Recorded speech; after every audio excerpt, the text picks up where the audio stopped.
शेरनी की नस्ल कभी सियार नहीं पैदा करती और बहुजन की माँ कभी गद्दार नहीं। वह मेरे सर को तेरे संविधान से मिला है, ये सम्मान भी मुझे तेरे संविधान से मिला है। औरों को जो मिला होगा वो उनके मुकद्दर से मिला होगा, मुझे जो कुछ भी मिला है वो तेरे संविधान से। अतीत का बेटा ढेर और डैनियल का बेटा सवा। भैया हलक से जान निकल गई लेकिन हाथ से पिस्तौल नहीं छूटा। वाह महाराज वाह, जो 100 किसान के ऊपर से गाड़ी गुजार दे वो साधु संत है?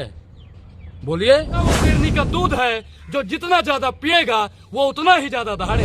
ईवीएम के खिलाफ एक आंदोलन कर दो ना, कमल ही नहीं महाराज पूरा तालाब सूख जाएगा।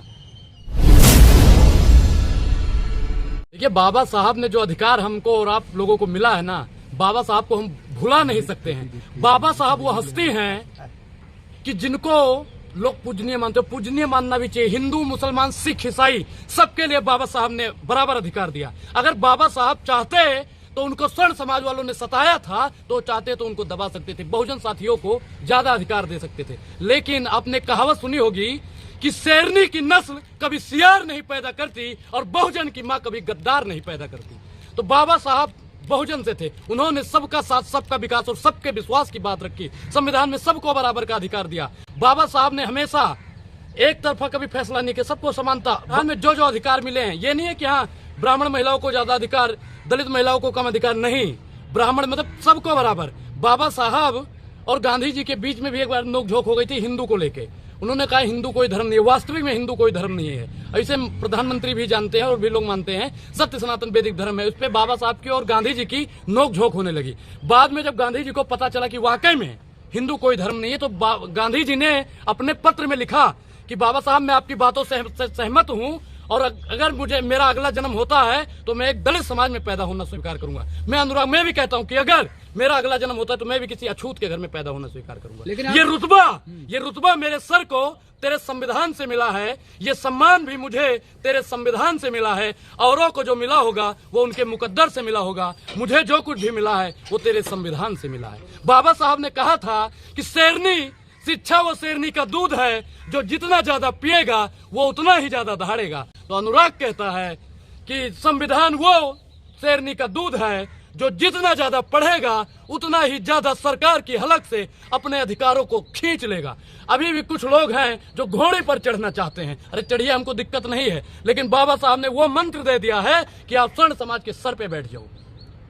लेकिन आज बाबा के उसी देश में संविधान तोड़ने की बात की जा रही है। संविधान जो तोड़ने की बात करते हैं वो देशद्रोही है, और जो संविधान को नहीं मानता, बाबा साहब को नहीं मानता, गांधी को नहीं मानता, बाबा साहब के विचारों पे नहीं चलता है, मैं उसे नहीं मानता। बाबा साहब संविधान देके गए, यहाँ हिंदू राष्ट्र की बात हो रही है। हिंदू राष्ट्र देखिए, हिंदू राष्ट्र इनके जो चाचा थे हेड गवार वो भी बना रहे थे, इनके जो फूफा थे गोलवनकर वो भी बना रहे थे, जो इनके मौसा थे नाथूराम गोडसे वो भी बना रहे थे, और माफी वीर सावरकर जो इनके चचेरे भाई थे वो जब वो लोग स्वर्ग से चले आएंगे ना तो भी हिंदू राष्ट्र से नहीं बना पाएंगे। भैया बेहिसाब हसरतें ना पालिए। और कौन बना रहा है हिंदू राष्ट्र? सामने लाइए उसको। हिंदू राष्ट्र कैसे बनेगा? सुनिए, हिंदू राष्ट्र का समर्थन मैं तब करूंगा जब 10% SC, 10% ST, 10% OBC आ जाए हिंदू राष्ट्र के मांग में। अनुराग समर्थन करेगा लगातार। जंतर मंतर, अरे जंतर मंतर सुनिए, बिहारी के लोग 100 लोग आके जंतर मंतर हिंदू राष्ट्र बनाएंगे, हिंदू राष्ट्र बनाएंगे। हिंदू राष्ट्र काहे बन जाएगा जी? देश की 135 करोड़ जनसंख्या संविधान राष्ट्र के समर्थन में है। हिंदू राष्ट्र बनाएंगे, क्यों बनाओगे? वक्त आ गया है, अब ऐसी सरकार आ गई है जो हिंदू राष्ट्र बना के रहेगी। अच्छा एक चीज बताइए कि हिंदू इनके सरकार में खतरे में है। कैसे खतरे में है? सभी लोग हिंदू हैं, हिंदू खतरे में कैसे? हिंदू खतरे में कैसे आप बता दो।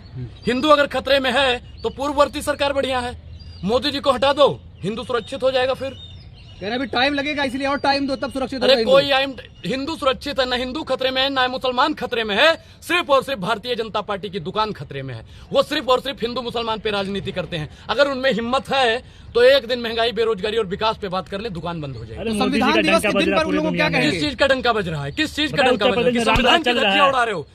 इस चीज का डंका बज रहा है कि लोकतंत्र की धज्जियां उड़ा रहे हो। इस चीज का डंका बज रहा है कि बाबा साहब को नहीं मानते हो, या इस चीज का डंका बज रहा है कि आप गांधीवादी विचारधारा को राम राज्य चल रहा है, राम राज्य माफियाओं का राज खत्म कर दिए। अच्छा एक चीज बताइए, राम राज्य में किसको मिट्टी में मिलाया गया? ये बताइए। ये राम राज्य है, ये आतंक राज है। राम राज्य को भी बदनाम करने का अगर किसी ने काम किया है तो भारतीय जनता पार्टी ने किया है। मुआया के दीवानों, ऐसा काम न करो और राम का नाम तुम चंद वोटों के लिए बदनाम न करो। अरे राम पे राजनीति काहे करते हो? इस्लाम पे राजनीति काहे करते हो? वाहे गुरु पे राजनीति काहे करते हो? आखिर क्यों? अरे माफिया को मिट्टी में मिला दिए, अतीक के बेटे का इनकाउंटर हुआ है, माफिया को मिट्टी में मिलाया जा रहा है। आप कह रहे हैं कि रामराज नहीं आया है। इसका अतीत का बेटा ढेर और डैनियल का बेटा सवा शेर, उसको छोड़ दिया जाता है, उसका इनकाउंटर हो जाता है। भैया काहे? आपको संविधान पे भरोसा नहीं है, आपको अपने लोकतंत्र पे भरोसा नहीं है, आपको न्यायालय पे भरोसा नहीं है।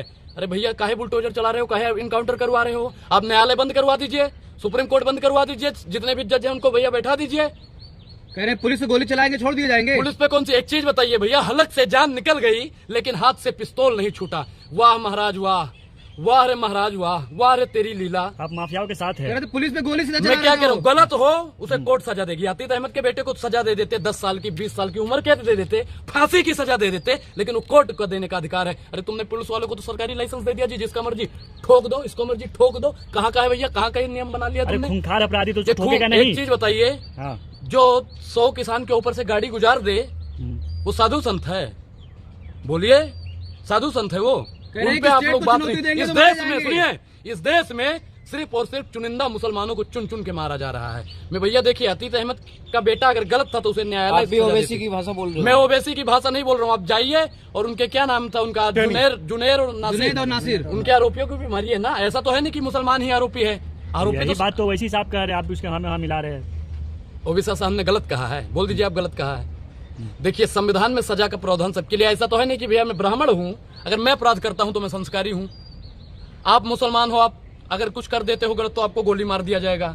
ये भाई साहब SC ST ओबीसी से आते हैं तो इनको कुछ नहीं कहा जाएगा। ये संविधान के खिलाफ है और ये संविधान की तौहीन है, बाबा साहब की तौहीन है। अगर माननीय मोदी जी मेरी आवाज सुन रहे होंगे तो मैं उनसे कहना चाहता हूं कि मोदी जी, फर्जी जुल फिजूल के मुसलमानों को मारना बंद कीजिए, मस्जिद गिरवाना बंद कर दीजिए, वास्तविक मुद्दों पे बात कीजिए। आज बाबा साहब का जन्म दिवस है और तमाम SC ST ओबीसी भाई अगर मेरी बात सुन रहे हो, मैं सबसे कहना चाहता हूं कि एक आंदोलन, संविधान बचाओ आंदोलन कर दो।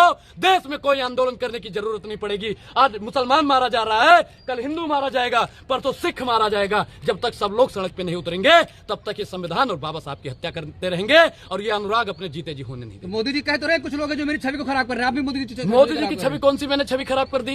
लोगों को इकट्ठा कर रहे हैं मोदी जी के खिलाफ। लोगों को इकट्ठा होना चाहिए। जब तक हम इकट्ठा नहीं होंगे तब तक भारतीय जनता रूपी जो कचरा हो गया है देश में वो साफ नहीं होगा। एक EVM के खिलाफ एक आंदोलन कर दो ना, कमल ही नहीं महाराज, पूरा तालाब सूख जाएगा।